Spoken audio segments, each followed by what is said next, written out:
সচিবালয়ে সকাল 10টায় মন্ত্রিসভার বৈঠক বসে।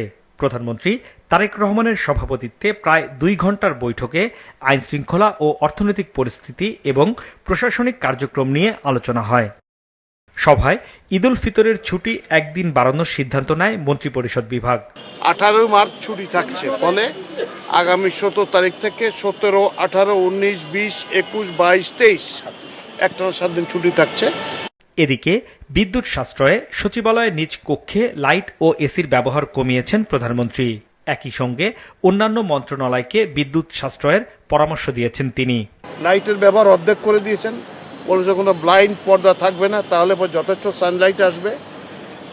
যেগুলো যেমন বাথরুমে লাইট জ্বালানো থাকে এগুলো থাকবে না।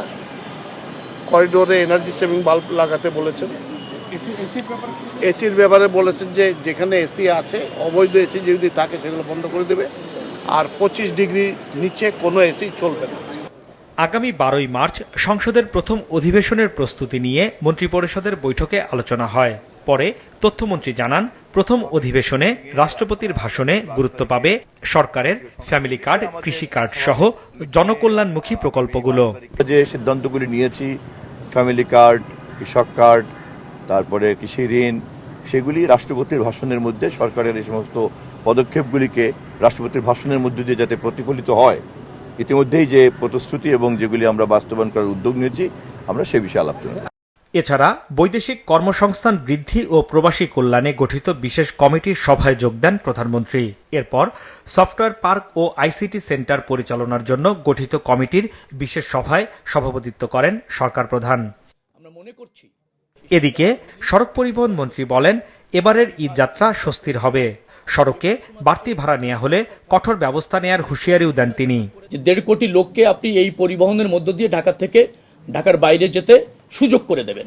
তো এইরকমের কিছু লিমিটেশনস আছে। আমাদের যতটুকু সক্ষমতা আছে, যতটুকু সুযোগ আছে, তার শতভাগ ব্যবহার নিশ্চিত করতে চাচ্ছি। আশা করছি আগের যে কোনো সময় একটা ভালো ব্যবস্থাপনা আপনারা দেখবেন এবং পাবেন। শরীয়তপুর জেলার সদর হাসপাতালের ডাক্তার রাজেশ মজুমদার অফিস চলাকালীন সময়ে প্রাইভেট প্র্যাকটিস করায় কারণ দর্শানোর নোটিশ দেয়া হয়েছে বলে জানিয়েছেন স্বাস্থ্যমন্ত্রী।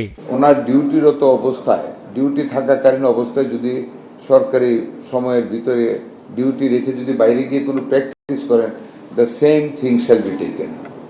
অফিস চলাকালীন সময়ে বেসরকারি হাসপাতালে রোগী দেখার বিষয়টি সরকার প্রধানের নজরে এলে তিনি নিজে এ বিষয়ে নির্দেশ দেন বলেও জানান স্বাস্থ্যমন্ত্রী। হাসনাইন তানভীর, মাছরাঙা সংবাদ, ঢাকা।